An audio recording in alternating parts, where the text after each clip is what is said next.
Firstly, I just want to clarify something. I don't care if you believe me. That's not why I'm posting this. No, I'm posting this in the hopes that it can act as a sort of proof for the story I'm about to tell the cops.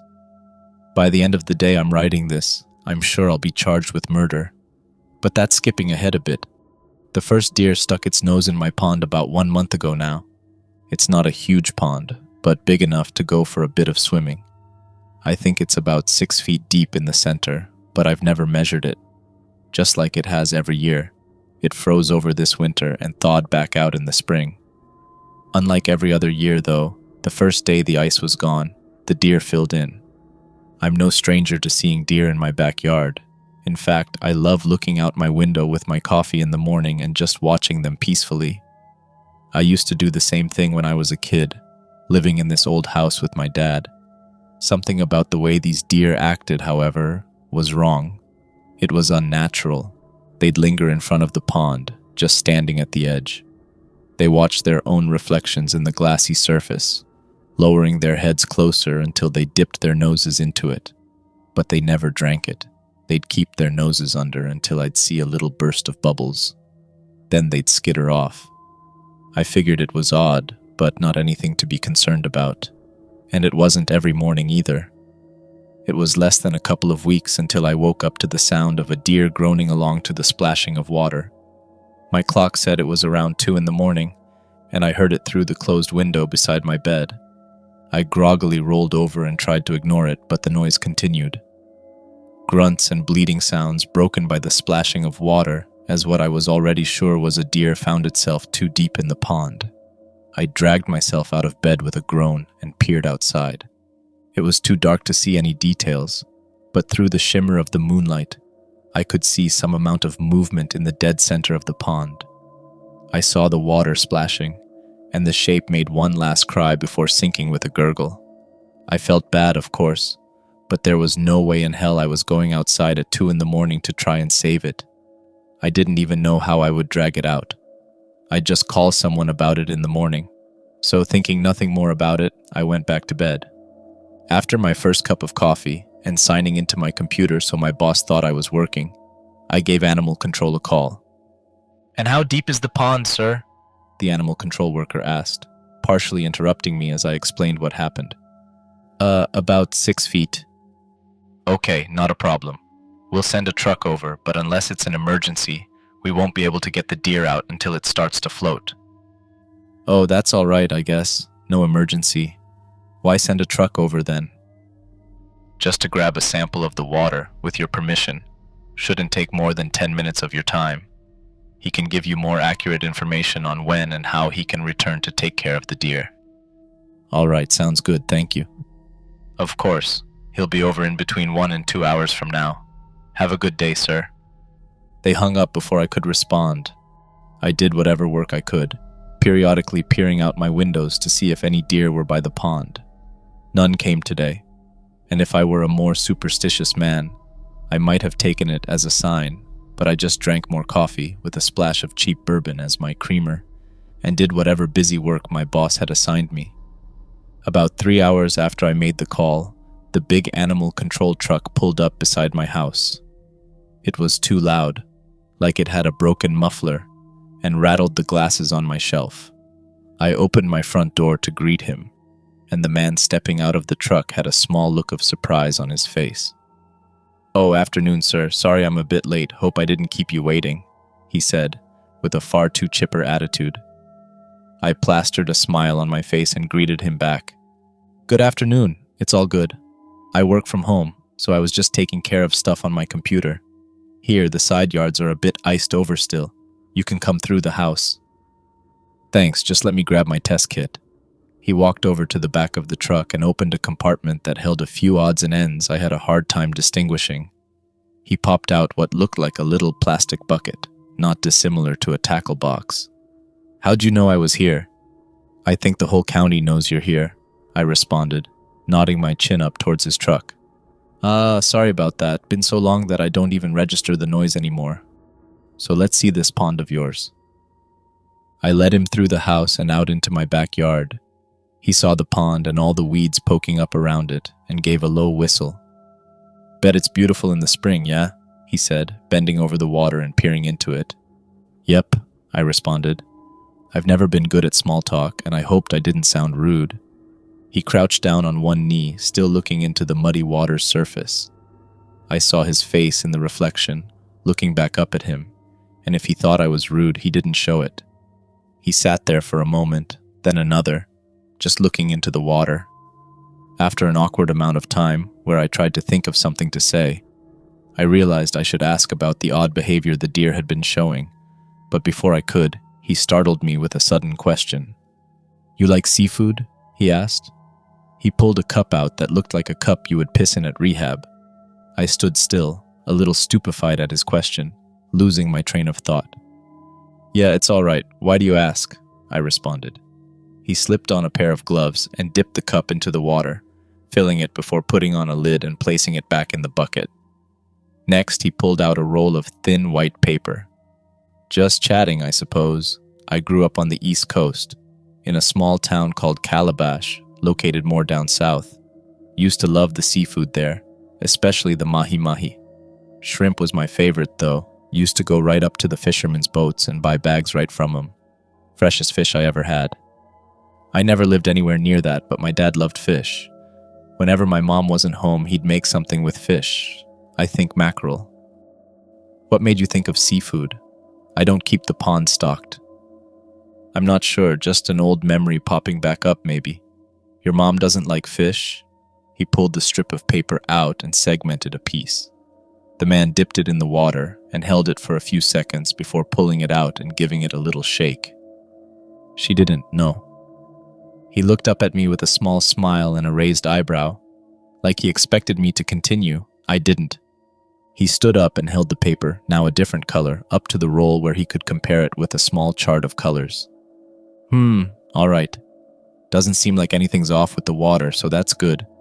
We'll see what the lab says about the sample, though. I can get out of your hair now, Mr. Wilson. Mr. Wilson, once that deer starts to float, give me a ring. Here's my card, he said, handing me a warm, slightly damp business card from his back pocket. It'll be easiest if I can back my truck up to the pond, if that's all right. Yeah, that's fine, thanks. I looked down at the card, which only had his first name, Jeff. I'll give you a call again soon. He smiled warmly and reached his right hand to shake mine. I awkwardly looked down at my one hand, holding my coffee mug, and my other hand, holding his card. I tried to swap the mug into my other hand, but before I could, he noticed my predicament and gave me a gentle fist bump, almost making me drop it. Have a good day, sir, he said boisterously, cautiously making his way through the side yard. I took another look back at the pond, stepping close to the edge to see if there was anything in particular he was looking at. I couldn't see anything, and it wasn't until I heard his loud truck start up again that I realized I forgot to ask him my question. The rest of the day went no differently from all the rest. Jeff's appearance the only unique thing about it. Once the rest of the hours blended into each other and my work was done, I signed off and watched TV with a beer in hand until I eventually fell asleep.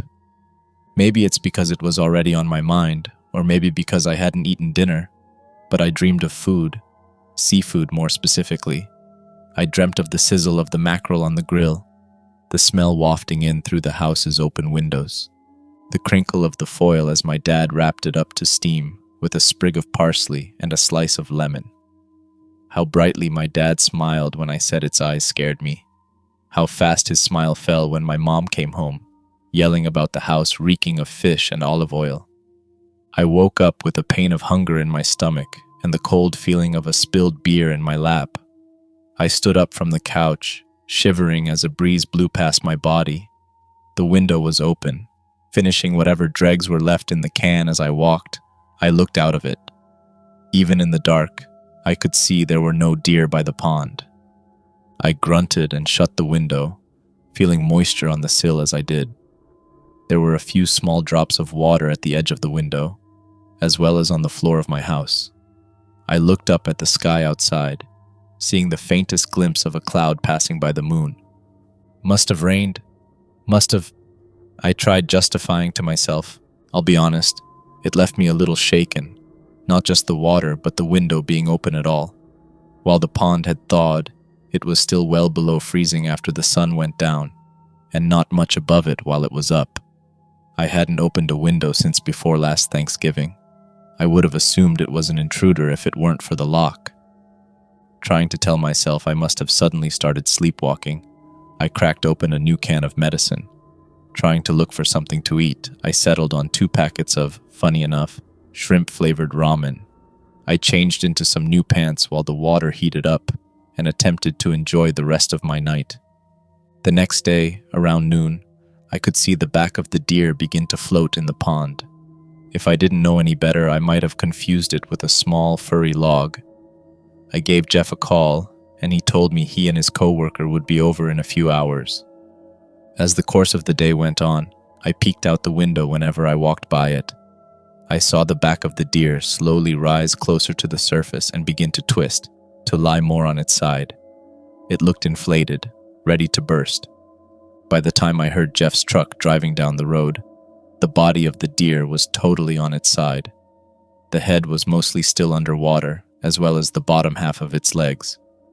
Jeff briefly introduced me to his coworker Keith, and they backed the truck through my side yard up to the pond. "Damn, Jeff, you're so right," Keith exclaimed after taking a deep breath near the pond. "Right? I told you," the chipper man responded as they both slipped on a pair of gloves and dragged some equipment out of the truck. It looked like they brought some rope, a pole with a hoop on the end, and some kind of collapsible cot. "Right about what?" I asked. "The smell," he explained, reaching the pole out over the pond. Keith talked effortlessly as he looped it around the animal's head and began to pull it to shore. "You know?" No, I don't." I took a deep breath, trying to smell anything out of the ordinary. I didn't catch a whiff of anything, not even the bloated deer, as the man cautiously rested it on the mud on the pond's edge. "I couldn't place what reminded me of fish when I was here yesterday, but on the way home I managed to get it.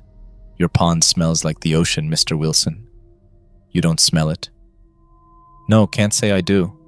Just smells like mud and grass to me," I responded. Jeff began to lay the cot out flat in front of the deer as Keith unhooked the deer from the pole. He placed it back in the truck and began to tie the rope around the deer's legs. Maybe you're just used to it," Jeff said. He stood up straight, looking deeply into the pond. "Kinda reminds me of a shucked oyster, that almost mineral scent." "I've never had oysters before," I responded. Jeff continued to stare into the pond, wearing a puzzled expression on his face. "Actually, I had a question for you guys. Forgot to ask it last time." Jeff didn't answer, he just kept looking. After a brief moment, Keith caught that Jeff wasn't planning on responding and gave him a confused look. "Ask away, sir." He walked to the truck and grabbed hold of the hook attached to the small winch.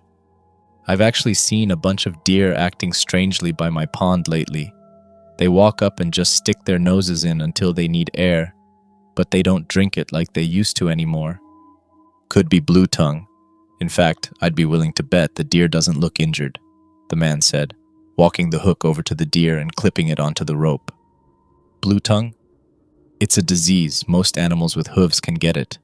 I forget the technical name, but I think it can come from a few things. Other animals with it can pass it on when they mate. Little tiny flies can give it, or it could be infected water.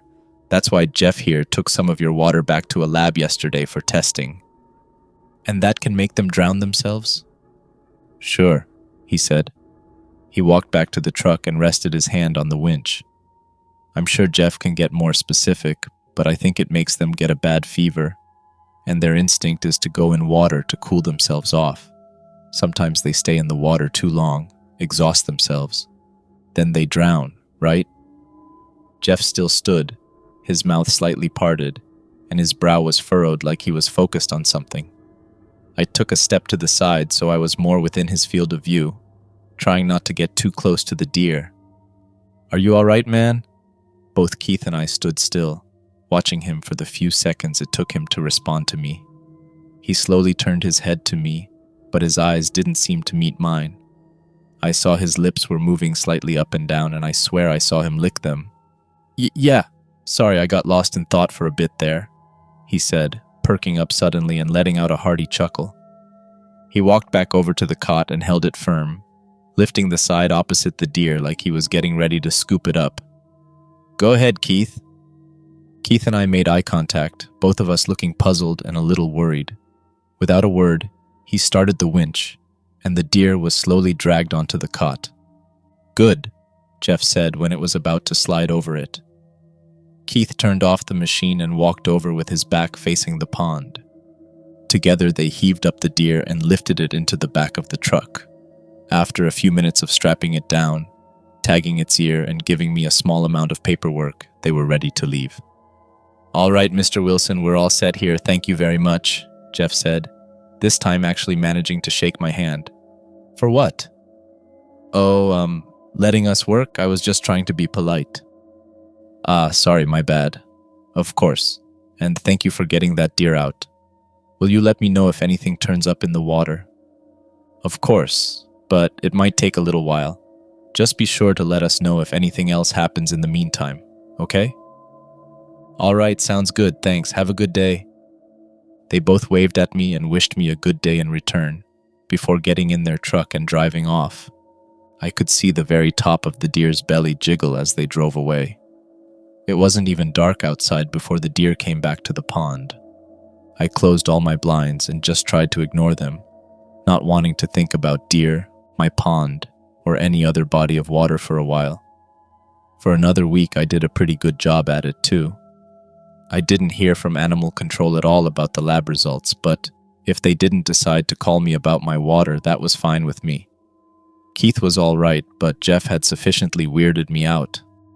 Unfortunately, my peaceful coexistence with my strange deer couldn't last forever. One night, I woke up to hear the same noises again, the sounds of splashing water and an animal bleeding. I wrapped my pillow around my head, trying to block out the noise, but to no avail. The grunting and panicked cries of the animal still found their way into my head, playing themselves on loop long after the gasps for air turned from gurgling to silence. I managed to fall asleep once more, but even in my dreams, I heard them.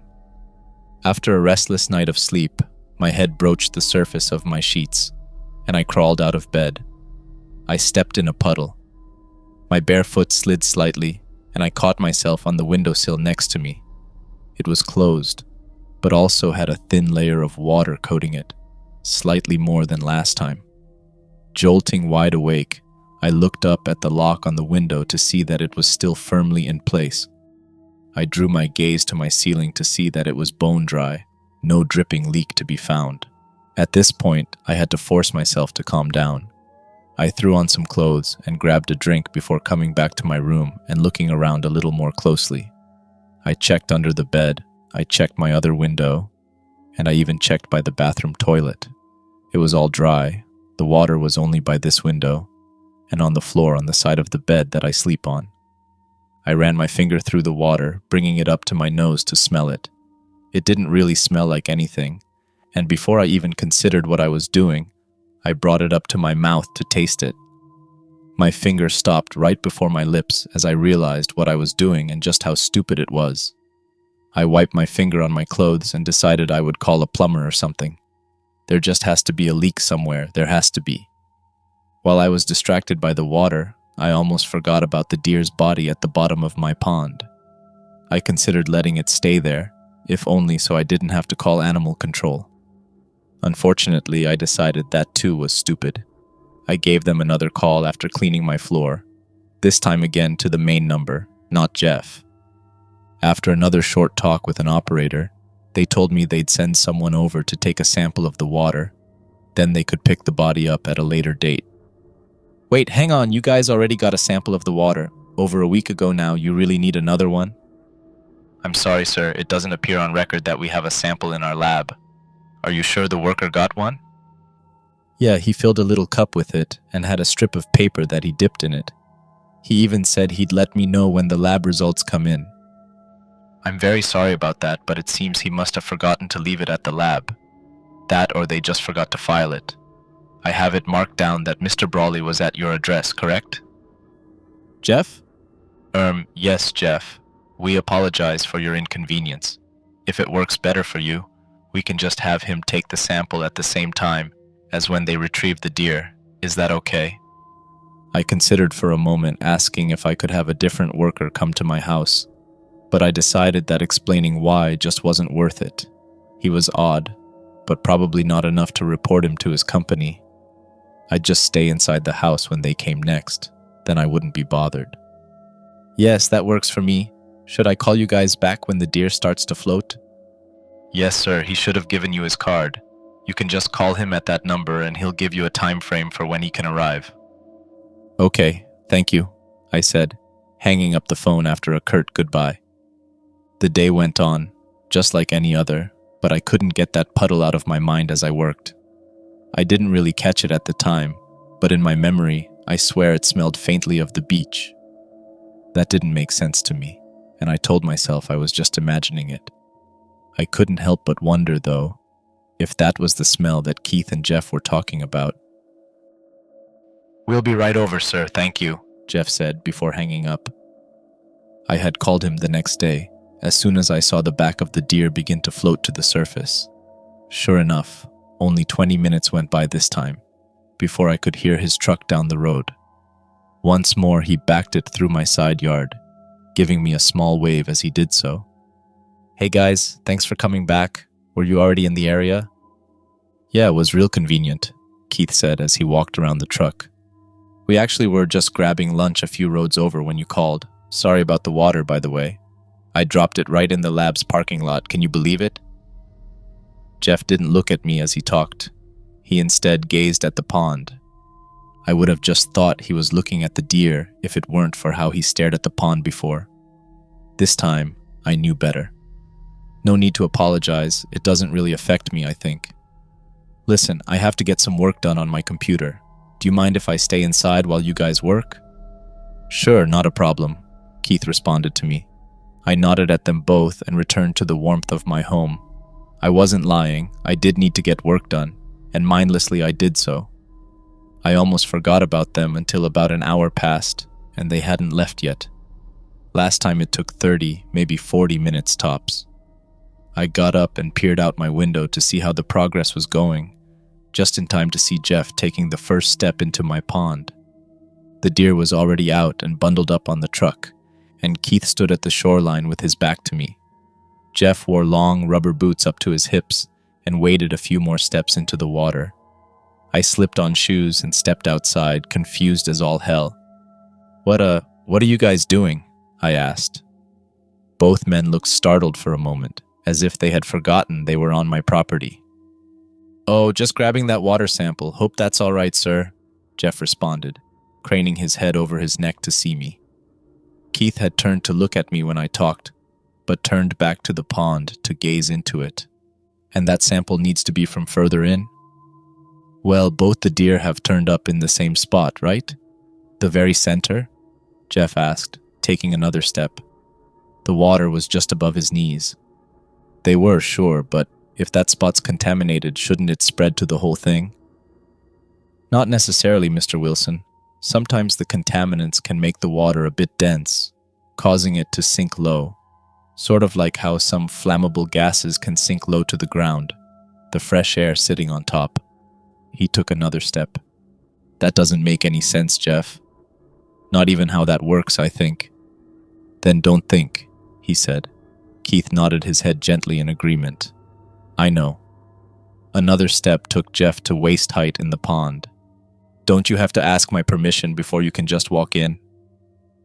Neither of the men responded to me. You aren't even holding the cup.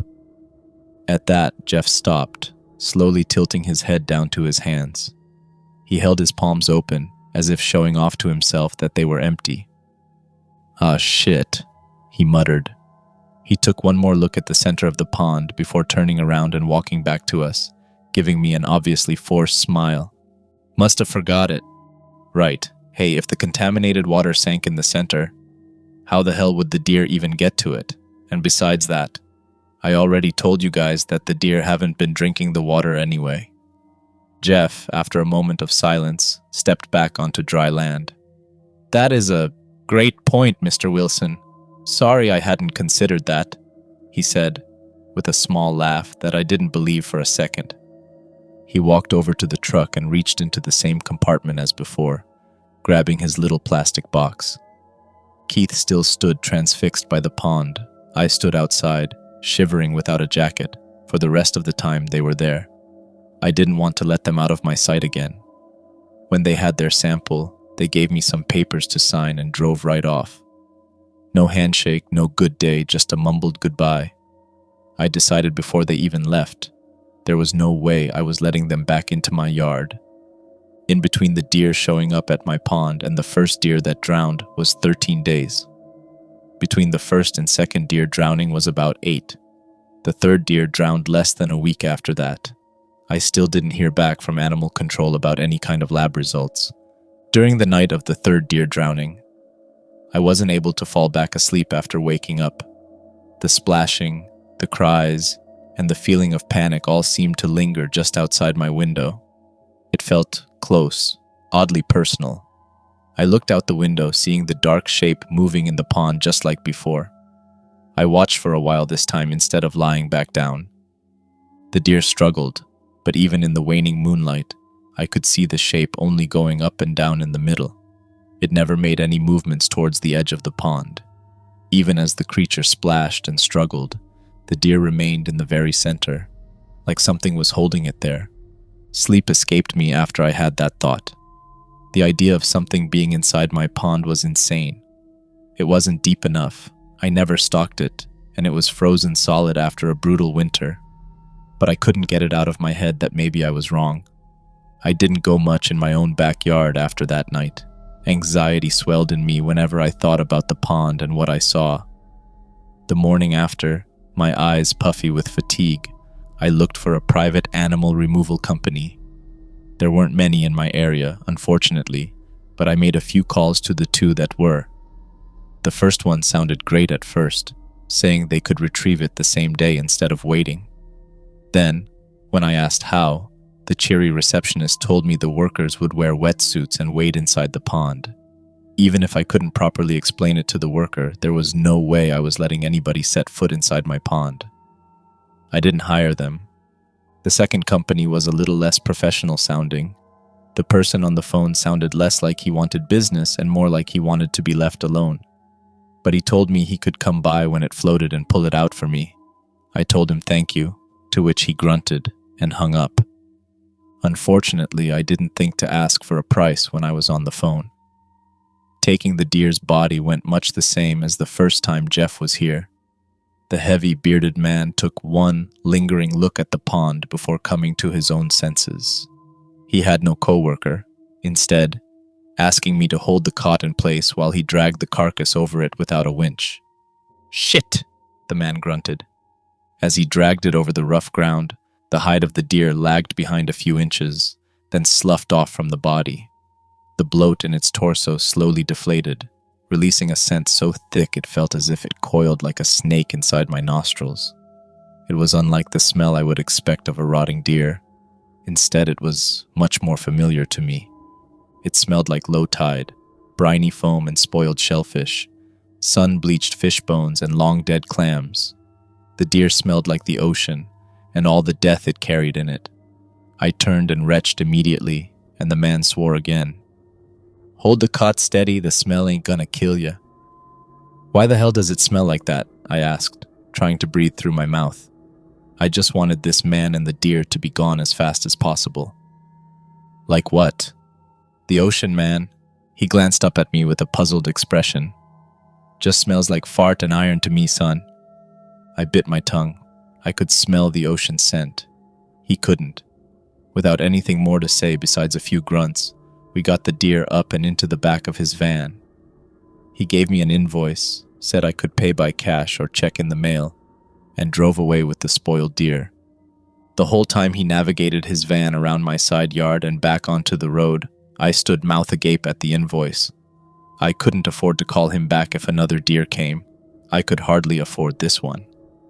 I turned back to look at the smear of a stain the deer left in the grass where it burst.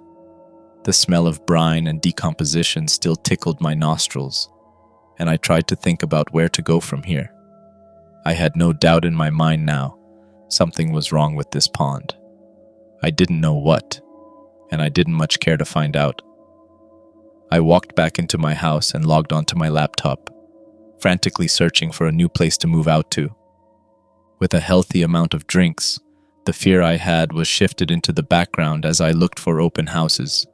It was oddly a little fun, if only because I was drunk and not thinking about the prices. As the night went on, the houses I looked at stepped away from small homes for me and inflated to millionaire mansions I could never dream of owning. To the sight of theater rooms, tennis courts, and outside kitchens, I dozed off. I dreamed I was drowning, water filling my lungs and the surface above my head. I tried to swim with all my might, but it felt like the water was thick and far too heavy to move my arms and legs. I sank lower, the sliver of a moon in the sky fading more into darkness. Somehow I knew I was in my pond, but it was too deep. My arms were over my head, and the surface was still higher, as if it was at least 10 feet deep. And yet I sank further beneath the surface, falling like dead weight. Something was pulling on me, tugging me from the hips down further. I looked down into an abyss underneath me and saw something looking back up at me. An eye, with its pupil far too large for the thin, pale blue ring around it. It was a fish's eye. Just as soon as I caught it, another eye opened besides the first, then another, then a fourth, and more eyes after that. I saw no body, nothing holding my waist to drag me, just the eyes. As my lungs burned and my heart beat inside my ears, the entire pitch-black space underneath me filled itself with eyes. They took up everything in my sight and stretched into a distance impossibly far away, incomparably wide to the mouth of the pond. My body thrashed and twisted in panic, bubbles escaping my lungs. I knew I had to be dreaming, but I couldn't wake up. I tried to suck in any air, but none came, and the burning in my chest spread throughout my body. The tips of my fingers grew numb, and my limbs slowed down. My brain began to go foggy, the moon above me disappearing from view. I was helpless, struggling against a thing I couldn't begin to understand. My heartbeat still pounded in my ears, but it was slow, weak. I was fading. My thrashing had stopped, and all the eyes underneath me were drawing closer as I sank. I turned my head back to the surface, feeling the last of my strength leave me as I did. It was no more than a pinpoint in the distance. The last thing I saw was the final few bubbles escaping my mouth as I lost control of my body. My vision went black, and my muscles relaxed as I gave up the struggle. "Help me!" I stood up from the couch, leaping onto my feet. My laptop fell in a wet slam on the ground. Adrenaline coursed through my body, the feeling of dying still lingering inside my head. I thought I heard someone shout out. I couldn't tell if it was me or someone else. Was it just inside my dream, or was it real? The sound of splashing came through the open window, carried underneath the roar of an untamed engine. The sound of something in the pond, and the sound of a vehicle with a shot muffler. I sprinted to the window, slipping and landing hard on my side. All across my floor was a thin layer of water, ocean muck, and foam coating the surface like an oil slick. I dragged myself to my knees and crawled to the window again, gasping for air as I did. My vision tunneled on the sky outside, on the sliver of the moon just above the pond. I heaved myself up, leaning on the soaked sill for support, and saw exactly what I hoped I wouldn't. Inside my backyard was the animal control truck, still on and running. It was driven right up to the edge of the pond, and its headlights illuminated who was inside it. The splashing in the pond wasn't a deer. Instead, it was Jeff. His head barely rose above the water, and our eyes met. "Help me, please," he shouted before going under for a second. I watched, paralyzed as bubbles rose to the surface before he broached again. "I'm sorry, I can't get out," and back under he went. I took a shaky step back and looked around my house. Every surface was damp and slick with a foul slime. All of the windows I could see were wide open, and my breath steamed out in front of me when I breathed. I made my way to the back door, not bothering to close it when I stepped into my backyard. My toes and fingers were numb, and the ground was frozen underneath my bare feet. I moved toward the pond until I was just a pace away. I could feel a few drops of water land on my face as the man splashed. One last time, Jeff rose, just barely enough for his eyes to lock onto mine. He was afraid. He knew he was going to die. There was no way I was stepping into this water to save him, and he could see that. Down again he went, the last few bubbles rising just a short moment later. The man was dead. That was a few hours ago now, and the sun is just beginning to crest over the horizon. I stood by the edge of that pond for a long time. I'm not sure how long exactly. All I know is I think I have some frostbite, and my fingers still barely function even after I held them by a burner on my stove for a while. I needed them warm so I could write this up before I went and called the police. But before I did that, I had something else I needed to do first. After Jeff's body went under for the final time, I kept looking at the pond. I felt like I was expecting something, some kind of reward or surprise. I'm not sure what, but I felt like I had to stand there and watch. I had to see what came next. So I did. And while there wasn't anything more for me to see, something did come next. From the surface of the pond rose another smell, unlike the one of the deer, but familiar all the same. Sizzling mackerel with garlic, parsley, and lemon. Fresh shucked oysters and their minerally clean scent. The odor of fresh squid, lightly charred on the grill, slathered in a chili pepper and tomato sauce. A great big pot of clams and mussels, steamed with shallot, and a freshly cracked beer. It smelled like a dream, like every meal of fish my father had ever cooked, but it was different than how I remembered it. This time there was no abrupt end, no scorning words to cut the memory.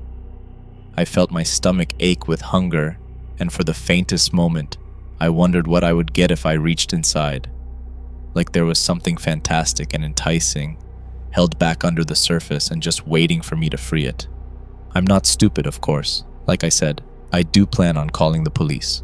I know what I saw in my dream, the fear I've felt, and how everything that steps into that pond has not walked out of it alive. But I need to know. Before I call to report the drowning, I need to see what's inside the pond for myself. I absolutely have to.